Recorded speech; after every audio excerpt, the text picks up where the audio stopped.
How you doing here? Scotty Bear back for another interesting thought. I recently, I wouldn't say recently, maybe a year, I got rid of my car and recently kind of thought about the prospects of car ownership and, it is really coming to a weird spot with, in terms of the costs, in terms of, whether you should actually own a car, say you pay a payment on a car.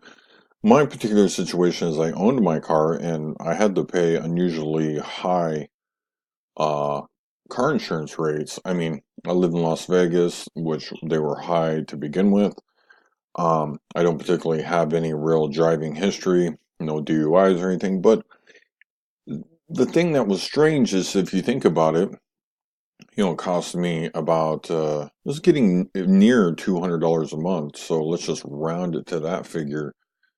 And 12 months it was $2,400 a year.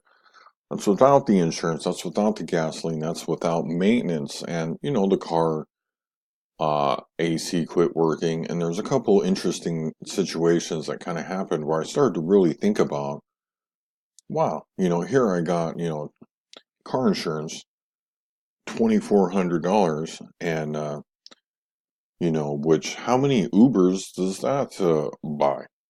And I started thinking about that and not really considering whether the Uber is, the exact answer, but in general, what do you really need a car for? Obviously, there's, very clear situations like, say you have a family, you have kids, stuff like that. Obviously, a car is more of a necessity.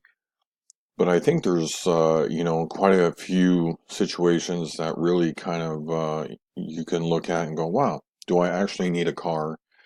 Is a car a good investment? I mean, I also say in Las Vegas, I was hit by a drunk driver, for example. I was out without my car. I lost a lot of money. My car was damaged. I had to deal with the insurance company.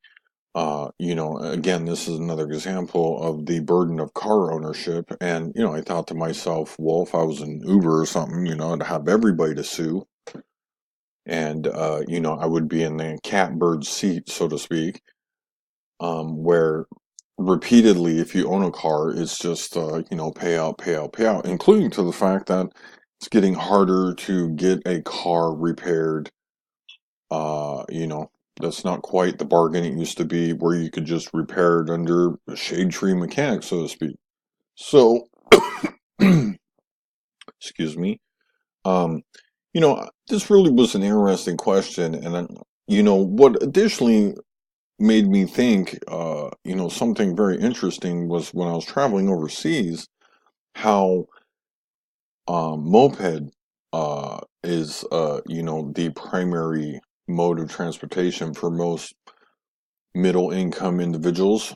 Me, I wouldn't say I'm ready to buy a moped by any stretch, but I wondered, in the long run, especially if gas prices and the way the congestion in heavy city, cities like Las Vegas, which is probably on the lower end of actual traffic problems, but places like Seattle that are very close to gridlock and Los Angeles, I wondered, if scooters could become a thing. I mean, they're already riding those Lime, little push scooters, which are easily a step down from the mopeds.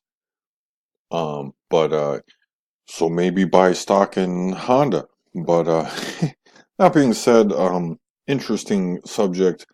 Nonetheless, I know a lot of people out there have gotten rid of their car and kind of gone to more of exclusively Uber. I mean, how many rides does your insurance?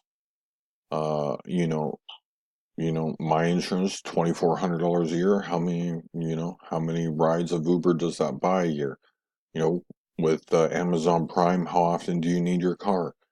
I think these are really good questions to ask yourself, how you could really save a lot of money. Thanks for watching. If you enjoyed this video, please give a, thumbs up or a like, and thanks for watching.